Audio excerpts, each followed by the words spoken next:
35절부터 43절입니다.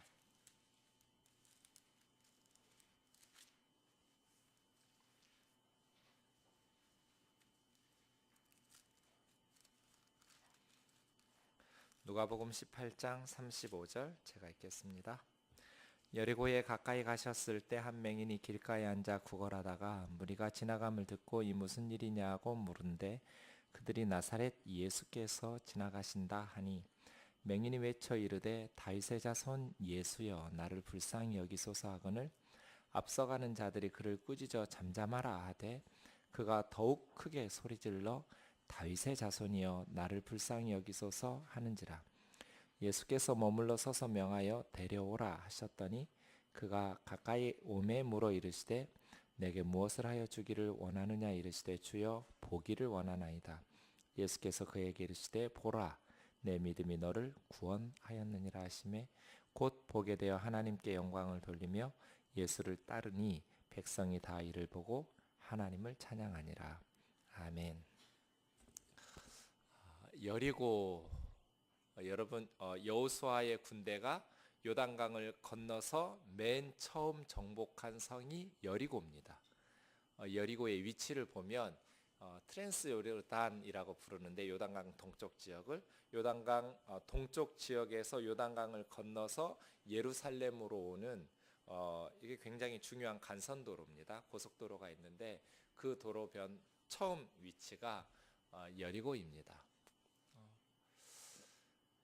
예수님께서 이 여리고를 향해서 지금 예루살렘으로 가셨다라는 것은 이제 십자가가 며칠 앞으로 다가왔다는 뜻입니다. 예루살렘에 근접한 것이죠. 여리고까지 오셨어요. 오늘 말씀과 다음 주 수요일 여리고의 또 하나의 말씀 세리장 삭개오 이야기, 이 두 가지 말씀이 여리고에서 있었던 말씀인데요. 여러분이 그냥 많이 기억하고 있었던 것은 여리고의 소경이 눈뜬 것은 바디메오를 기억할 것 같습니다. 바르라는 말은 누구누구의 아들 그런 뜻입니다. 디메오의 아들이었어요. 바르 디메오, 디메오의 아들 바디메오가 겉옷을 버리고 예수님께 나와서 눈뜨는. 그런데 그것은 마가복음 10장 46절 이하에 나와 있거든요. 오늘 말씀하고 비슷한 것 같지만 자세히 보면 몇몇 가지 차이점이 나옵니다. 그래서 오늘 이 누가복음 18장 35절 이하에 나오는 여리고의 소경이 눈뜨는 그 소경이 바디메오인지 정확하게 알 수는 없습니다. 또 하나의 차이는 마가복음 10장의 바디메오는 여리고에 들어가실 때라고 나가실 때라고 되어 있는데 오늘 35절에 보면 여리고에 가까이 가셨을 때 해서 여리고에 들어가실 때 이 누가복음 18장에 오늘 본문에 나오는 맹인은 이름이 나오지 않는데요. 그래서 다른 사람일 수도 있고 같은 사람일 수도 있을 것 같습니다. 마태복음에도 여리고에서의 소경들이 눈뜨는 것이 나오는데 마태복음 20장 30절 이하의 여리고의 소경은 두 사람이라고 나옵니다. 두 명의 맹인이 고침을 받았습니다. 여리고는 전통적으로 두 군데가 있습니다. 하나는 구약 성경에서부터 나왔던 여리고 있고요. 또 하나는 헤롯이 여리고 근처에 새로 건설한 신도시 여리고가 있습니다. 그래서 나가실 때 들어가실 때가 어느 여리고를 기준으로 보아서 나가실 때고 들어가실 때냐 이런 이야기들을 성경학자들은 하기도 합니다. 어쨌든 19장 1절에 보시면 여리고에 예수님께서 머무실 생각은 없으셨습니다. 그냥 지나쳐서 예루살렘으로 가시려고 하셨던 것 같은데 여리고 이곳에서 많은 일들이 일어납니다. 우리 오늘 본문을 좀 보지요. 오늘 본문의 등장인물들이 셋입니다. 여리고의 소경, 그리고 예수님, 그리고 앞서가는 사람들이라고 나오는 이 무리들이 나옵니다. 꾸짖는 사람들이죠. 여리고는 요단강 근처일 뿐 아니라 해수면보다 200m 이상 낮습니다. 그리고 굉장히 많은 토산물들이 많아서 부유한 도시입니다. 그래서 삭개오는요 그 지역의 그 직업으로 부자가 안 되는 게 불가능한 사람이에요. 간선도로잖아요. 그러니까 목도 좋아요. 그리고 토산물도 많이 생산되는 지역이에요.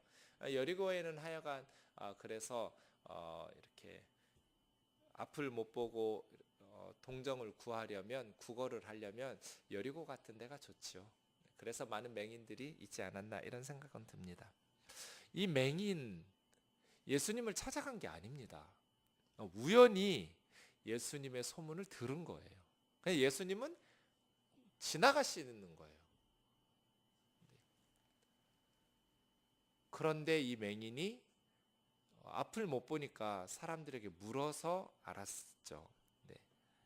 지나가시는 예수님을 만난 거예요. 상상해 보면 저는 이 여리고 맹인 팬인데요. 제가 좀 팬들이 많죠. 성경에 빠지다 보면 정말 멋있는 사람들 많아요. 이 여리고의 맹인 정말 멋진 사람이에요.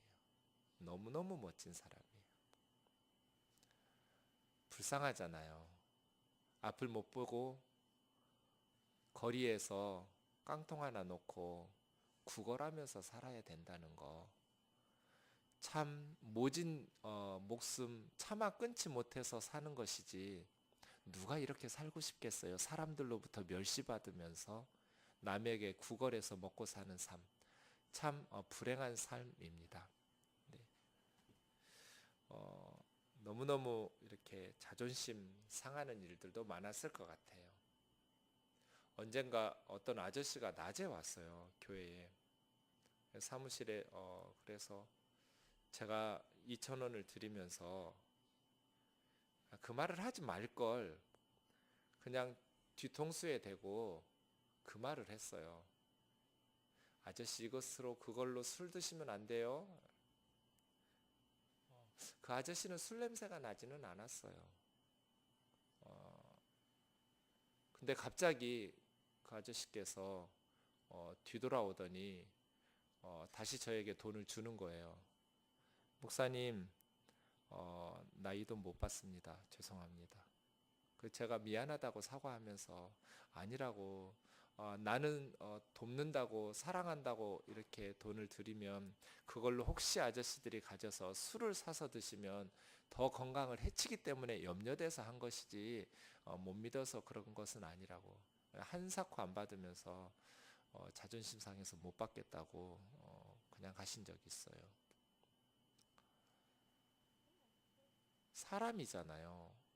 구걸한다고 해서 인격이 없는 것은 아니거든요.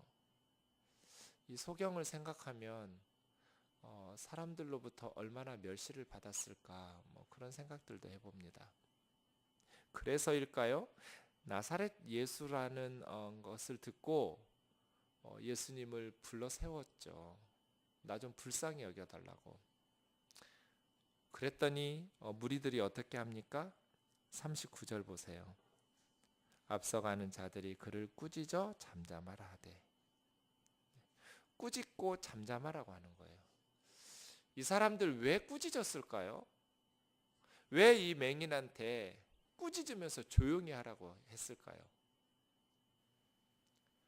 이 맹인이 사회적으로 더 높은 지위에 훌륭한 사람처럼 보였어도 이렇게 꾸짖으면서 조용히 하라고 했을까요?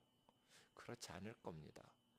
앞서가는 무리들이 꾸짖은 이유는 이 맹인을 무시했기 때문입니다. 너 같은 것이 예수님을 멈춰 세우다니 있을 수 없는 일이라고. 방해하지 말라고.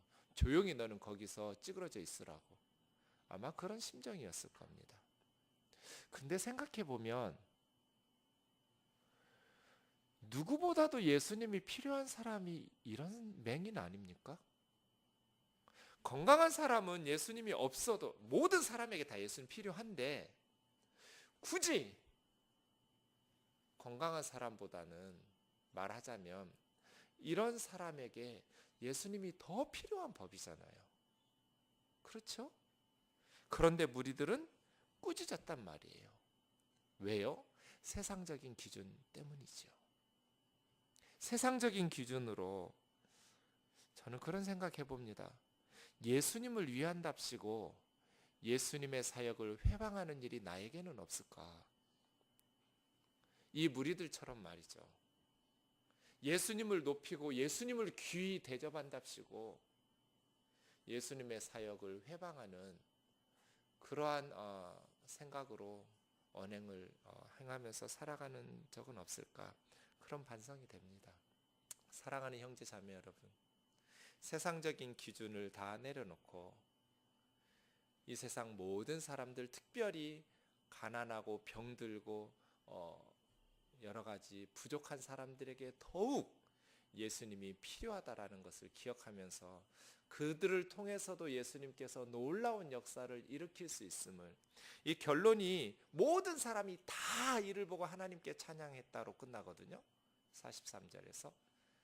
그러니까 꼭 세상적으로 잘나고 많이 배우고 부유하고 이런 사람들을 통해서만 하나님을 찬양할 일이 생기는 것이 아니라 전혀 기대할 수 없는 것 같은 세상적으로 너무나 부족한 사람들을 통해서도 하나님을 온 백성이 찬양하게 되는 역사가 일어난다라는 것을, 예수님께 도움이 되고 예수님의 사역을 위해서 쓰임받을 수 있기 위해서는 어떤 세상적인 자격이 있는 것이 아니라 이 세상 모든 사람들, 특별히 연약하고 부족한 사람들이라 할지라도 예수님이 그들에게 필요하시며 그들을 사용하셔서도 하나님을 찬양할 수 있는 놀라운 하나님의 영광을 나타낼 수 있음을 기억하면서 우리가 세상적 기준으로 가지고 사람들을 평가하고 그러한 판단 기준을 가지고 사는 부끄러움이 없어야겠습니다. 그 다음 두 번째로 이 맹인을 좀 생각해 보면 이제 저의 펜을 소개할 수 있게 돼서 기쁩니다. 사람들이 뭐라고 말했습니까? 37절을 보십시오. 나사렛 예수께서 지나가신다 였습니다. 나사렛 예수께서 지나가신다. 깨서라고 존칭 세웠지만 사실은 나사렛 예수 하면 멸시하는 의미 가득합니다. 시골뜨기, 촌사람, 그런 뜻입니다. 제가 예전에는 그런 생각을 했습니다. 참 출신 지역 별거 아닌 것 같아도 서울에서 친구들이 고향이 어디예요? 물으면 한국이라고 대답하다가 굳이 왜 묻는지 모르겠어요. 그런 것을 어쨌든 굳이 막 꼬치꼬치 물으면, 원래 제가 태어난 고향은 김제거든요. 거기서 중학교까지 다녔어요. 그런데 김제는 농촌이고 그냥 사람들 잘 알기는 알았겠지만 그 시골 어디 뭐 이렇게 생각할 텐데, 제 생각에 전 고등학교를 전주에서 다녔거든요. 그러니까 전주는 제 고향은 아니죠. 잠깐 고등학교만 3년 다녔을 뿐이죠. 그런데 전주 사람이라고 그러면 전주에서 태어났다라는 말은 안 하지만 전주에서 왔다고 그러면 전주 하면서 서울 사람들이 지금 생각해 보면 김제나 전주나 다 시골이거든요. 그런데 저는 차이가 있었던 거예요. 김제 하면 좀 더 창피하고요. 전주 하면 그래도 좀 이렇게 우쭐해진다고 그럴까요? 나 전주에서 왔어 이러면 도시 사람 같고 그랬었던 적이 있었어요. 20대 초반에.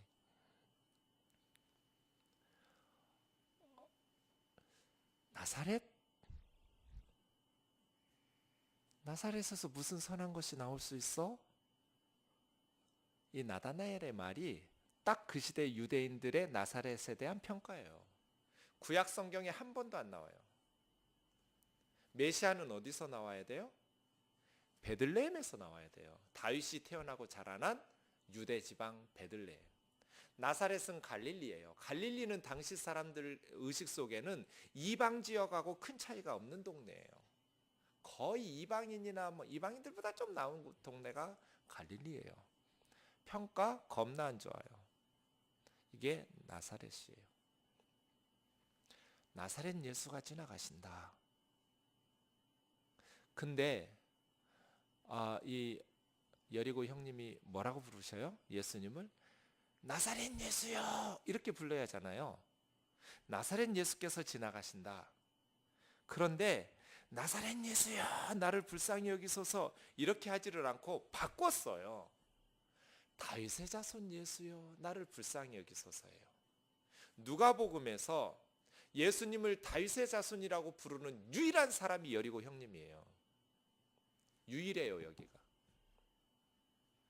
다윗의 자손이라는 건 무슨 뜻이에요? 사무엘하 7장 13절 이하에 나단 선지자를 통해서 다윗에게 약속하신 너의 자손을 통해서 이 땅을 구원할 메시아를 보내주겠다는 하나님의 말씀에 근거한 호칭이에요. 그러니까 다윗의 자손이라는 것은 왕이라는 뜻이 아니라 메시아란 뜻이에요. 당신은 이 땅의 구원자요, 우리가 그토록 기다려왔던 메시아이십니다. 그것이 다윗의 자손 예수예요. 나를 불쌍히 여기소서. 그러니까 이 사람은 앞을 보지는 못했지만 구걸하면서 사람들의 소문을 듣고 자기 안에서 해석하고 내린 결론이 뭐예요? 아, 그분은 메시아구나. 유대인들이 긴가민가 하고 있을 때 앞못 보지 못했던 이 맹인 형님은 사람들의 소문을 듣고 분석해서 확신했어요. 그분 메시아다. 귀한 믿음으로 예수님에게 다윗의 자손이라고 부릅니다. 사람들이 꾸짖습니다. 너까지 것이 예수님을 멈춰 세우다니, 잠잠하라, 조용히 하라. 그럴 때 더욱 크게 소리 질러서 다윗의 자손이여 나를 불쌍히 여기소서. 놓칠 수 없는 기회잖아요. 찬스란 말이에요. 사랑하는 형제 자매 여러분, 저와 여러분의 불행을 탄식하지만 말고 이것으로 예수님께 더 가까이 나아가는 기회로 삼을 수 있기를 주의 이름으로 축원합니다. 역경과 시련이 없으면 예수님에게 목숨 걸고 매달리지를 않습니다. 대부분 그렇습니다. 어려움이 있어서 예수님 앞에 더 가까이 나아갑니다. 저는 이것을 새벽마다 봅니다. 새벽 기도에 늘 습관처럼 365일 나와서 기도하시는 분들도 많이 계시지만 가끔 보면 저 사람 절대로 새벽 예배 나올 사람이 아닌데, 제가 목사니까 다 알잖아요, 우리 교우들을. 새벽에 이 추운 날 나오는 것을 보면 속으로 웃음이 나오면서 참 감사하고 대견하고 그렇습니다. 대부분 누구겠습니까? 뭔가 문제가 생긴 겁니다. 인생의 불행이 하나님 앞에 더 가까이 나아갈 수 있는 기회가 됩니다. 그러니 역경과 시련을 원망하고 불평하지만 말고 하나님 앞에 감사하면서 그것으로 인해서 예수님께 더 가까이 나아갈 수 있는 기회로 삼을 수 있기를 원합니다. 이 사람들은 다 보는데 보지 못하는 이 맹인으로서의 핸디캡이 없었으면 이렇게 장벽이 생긴 거잖아요. 많은 사람들이 멸시하고 꾸짖고 조용히 하라고 질책하고, 그럼에도 불구하고 예수님 만나야겠다고, 나 예수님 좀 봐야겠다고 하는, 예수님께 나아갈 수 있는 찬스, 그 기회를 앞을 보지 못한다는 것 때문에 얻게 되었어요. 그 기회죠. 누구든지 전심으로 예수님께 나아가서 부르짖으면 우리의 영적 소경됨을 벗어날 수 있다고 믿습니다. 사랑하는 형제 자매 여러분, 예수님이 지나가고 계십니다. 어떻게 할 겁니까? 불렀습니다. 그랬더니 예수님께서 그 사람을 데려오라고 합니다. 그래서 가까이 갔습니다. 41절입니다. 내게 무엇을 하여 주기를 원하느냐? 그랬을 때 주여 보기를 원하나이다. 그리고 예수님께서 42절에 보시면 믿음 있다고 칭찬하셨습니다. 너의 믿음이 너를 구원하였다고 말씀하십니다. 예수님께서는 왜 이 사람에게 믿음 있다고 칭찬하셨을까요? 보세요. 너에게 무엇을 하여 주기를 원하느냐 했을 때 주여 보기를 원하나이다. 이 말 쉬운 것 같지만 쉬운 거 아닙니다. 우선 하나씩 생각해 보죠. 호칭이 바뀌었어요. 나사렛 예수라는 말을 들었는데 다윗의 자손이라고 2번 고백했어요. 그리고 예수님 앞에 갔을 때는 주님이라고 불렀어요. 주여. 너무너무 귀한 분이에요. 네. 그리고 보기를 원한다고. 만약에 주여 동전을 원하나이다. 그럼 얼마나 이상한 이야기예요. 그죠? 그런데 대개 있잖아요. 그런 식으로는 구할 수 있어요. 왜냐하면 돈만 있으면 주실 수 있으니까. 그런데 보기를 원하나이다는 쉽게 말할 수가 없어요. 이건 진짜 믿음이 없으면 구할 수 없는 일이에요. 누가 맹인의 눈을 뜨게 할 수 있습니까? 그래서 이 사람은 주여, 주님이 내 삶의 주인 아니고 온 우주의 주인이 아니면 누가 주인이십니까? 당신은 다윗의 자손이시니 내 인생의 주님이시며 온 우주 만물의 주님이십니다. 그런데 주님의 소유인 내가 지금 망가졌습니다. 주님, 보게 해 주십시오. 저는 보고 싶습니다. 주님은 저를 보게 하실 수 있는 주님이십니다. 그렇게 고백한 거예요. 그러니 이 사람이 정말 확고한 믿음이 있는 사람이에요. 예수님을 메시아라고 불렀을 뿐 아니라 그 메시아이신 주님은 자기 삶의 가장 큰 문제, 누구도 해결할 수 없는 맹인의 눈을 뜨게 할 수 있다고 믿은 거예요. 내 믿음이 너를 구원하였다, 이렇게 말씀하십니다. 그 다음 43절이에요. 곧 보게 되어 하나님께 영광을 돌리며, 그 다음이요, 이 사람 뭐 했어요? 예수를 따랐어요. 예수님 지금 어디 가고 있어요? 예루살렘 가고 있어요. 뭐하러 가고 있어요? 십자가에 죽으시러 가고 있어요. 그런데 그 예수님을 따랐어요. 제가 왜 이 여리고 형님 팬이 되었는지 아시겠죠?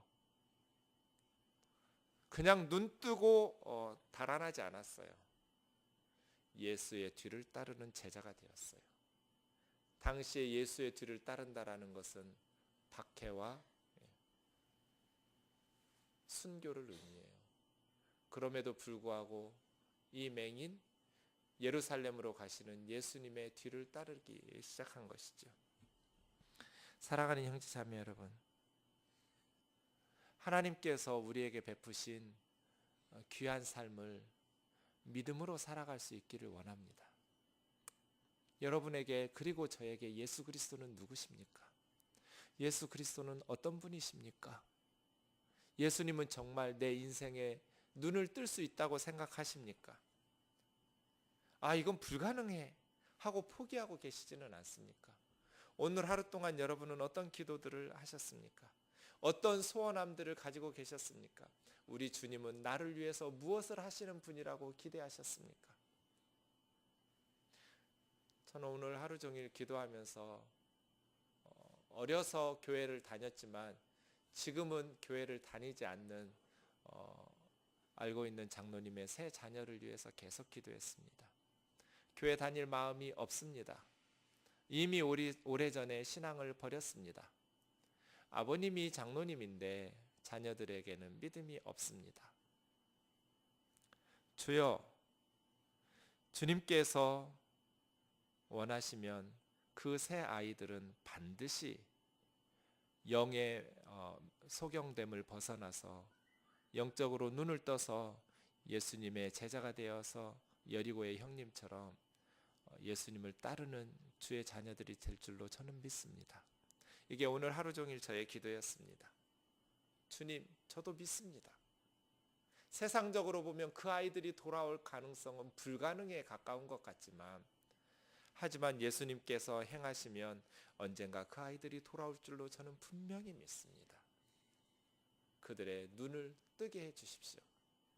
사랑하는 형제 자매 여러분, 저와 여러분도 이 여리고의 맹인처럼 주여 보기를 원하나이다.